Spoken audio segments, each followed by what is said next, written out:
Hello guys, welcome back to another video. और आज हम बात करेंगे बहुत ही ज़्यादा क्रूशियल टॉपिक पे, जो कि है सायटिका का पेन। ये एक्चुअली में क्या है कि मेरे भी अभी पेन उठ गया था, तो मैं इस चीज़ से सफ़र कर रहा था। मैंने कुछ एक्सरसाइज अपनाई और मुझे वाकई में उससे फ़ायदा मिला, तो मैंने सोचा क्यों ना आपके साथ में शेयर करते हैं। और जिन लोगों को पता है ये पेन कैसा होता है वही जानते हैं, डिस्क्राइब नहीं कर सकते क्योंकि नसों का पेन अलग ही होता है। इट्स लाइक कि नमनेस हो जाती है, बहुत ही ज्यादा एक टिंगलिंग सेंसेशन होती है। सायटिका नर्व के बारे में थोड़ा जान लेते हैं। ये एक्चुअली में होता क्यों है पेन। ये हमारी जो वर्टिब्रल कॉलम है उसके पास से होती हुई ये हमारी लेग्स के अंदर चली जाती है। सायटिका की नर्व ये जा रही, ये वर्टिब्रल कॉलम्स हो गए। हर कॉलम के बीच में एक डिस्क होती है, वो हमारे को मोबिलिटी हल्की सी और फ्लेक्सिबिलिटी जो है प्रोवाइड करती है। अनफॉर्चुनेटली जो हमारा बॉडी पोस्चर जो है टेढ़ा मेढ़ा होता है, या हम पूरे टाइम बैठे रहते हैं या लेट जाते हैं टेढ़े मेढ़े। क्या अब टेढ़ा मेढ़ा पोस्चर है तो ठीक है, आपकी बैक थी यूं करके है, तो जो लंबर रीजन जितनी भी डिस्क होंगी अब वहां पे ना बल जाएगा। कैसे? क्योंकि प्रेशर पड़ रहा है, जो वर्टिब्रल कॉलम है वो दबाव डाली है डिस्क के ऊपर। अब वो डिस्क ऐसे है, समझ लो कि आपने ना गुब्बारा पानी से भर दिया और जब आप एक जगह से पिचकाओगे ना तो दूसरी जगह से उठ जाएगा। आपका दबाव ऊपर से बढ़ा, वो एक जगह से उठ गई। अब जो उठती है ना तो नर्व के ऊपर दबाव डालती है, जो जैसी नर्व के ऊपर दबाव डालती है तो फिर वहां पे जो है इन्फ्लेमेशन वगैरह होने लगता है और पेन हो जाता है। बेसिकली बहुत सारे लोग होते हैं जो मिडिल एज में होते हैं या फिर थोड़ा ओल्ड, उनको जो है सायटिका का जो है पेन होता है। ये एक साइड में दर्द होता है बेसिकली। अब अगर बड़े लेवल पे हो जाता है तो फिर सर्जरी वगैरह करनी पड़ती है। अब आप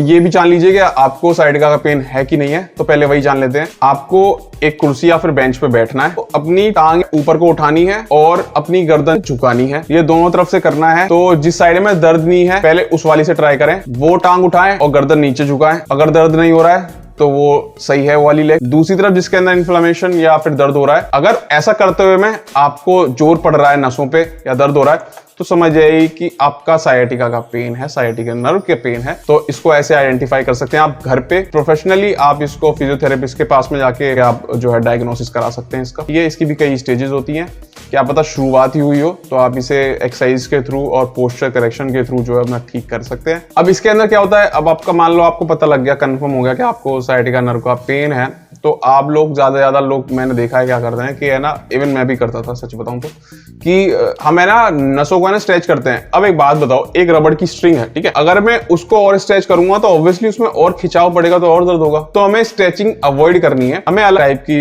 पोस्चर्स और अलग मूवमेंट्स जिसमें डायरेक्टली जो है नर्व जो है स्ट्रेच नहीं होती है। मूव ऑन करते हैं कि एक्सरसाइज कौन कौन सी है जिससे जो है आपको दर्द में बहुत ही ज्यादा जल्दी आराम मिलेगा। आपको एक पैर उठाना है, जब आप पैर उठाएंगे तो अपनी गर्दन भी ऊपर लेके जाएं, और जब आप पैर नीचे लेके आए तो अपनी गर्दन झुकाएं। आपको 15 रैप परफॉर्म करने हैं, 3 सेट लगा लेना है इसके। दूसरी एक्सरसाइज, आपके जिस पैर में दर्द हो रहा है आप वो वाला पैर बेंड करके दूसरे घुटने पे रख सकते हैं और फिर अपने बट्स को जो है स्क्वीज करके ऊपर उठाना है। ऐसे करके आपको परफॉर्म करने हैं 15 रैप। उसके बाद में जिस लेग के अंदर आपके दर्द हो रहा है आपको उसे दोनों हाथों से पकड़ना है और बेंड करना है हल्का सा, और फिर पैरों को नी से लेके एंकल तक मूव करना है ऊपर, जितना स्ट्रेच हो पाए, जबरदस्ती नहीं करनी है। 15 रैप इसके लगाने हैं, 3 सेट सेम होंगे। फिर आपको उल्टा लेटना है सुपरमैन प्लैंक्स वाली पोजीशन के अंदर, और आपको टांगे ऊपर उठानी है उल्टी डायरेक्शन में। इससे आपकी जो हिप्स रोटेशन है उस पर थोड़ा अफेक्ट होगा। तो जब आप अपने हिप रोटेशन पे काम करते हैं तो आपका पेन बंद हो जाता है। इसके भी लगाने हैं आपको 15 रैप, 3 सेट, ठीक, दोनों टांगों से लगाएंगे बहुत बेस्ट होगा। उसके बाद में आपको अपने हाथों से टो पकड़ना है, बैठना है और फिर स्ट्रेच करना है अपनी हैमस्ट्रिंग, जितना हो सके उतना, जबरदस्ती नहीं करनी है। ऐसे करके आपको लगाने हैं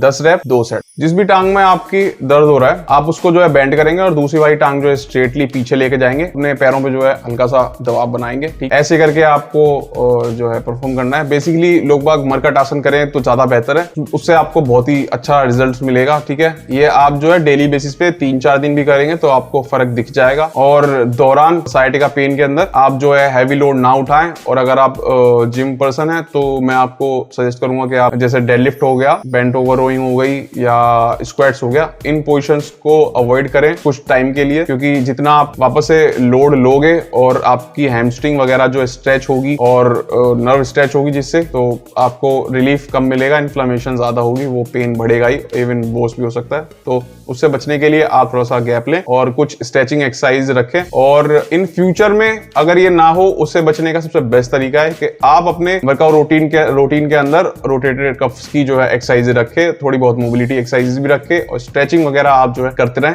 अपने हर एक जॉइंट्स की। और इससे क्या होगा कि आपकी नर्व्स भी हेल्थी रहेंगी, जॉइंट्स भी हेल्थी रहेंगे। आई होप आपके लिए फायदेमंद साबित होगी। मिलते हैं आपसे अगली वीडियो के अंदर, जब तक के लिए बाय बाय, टेक केयर।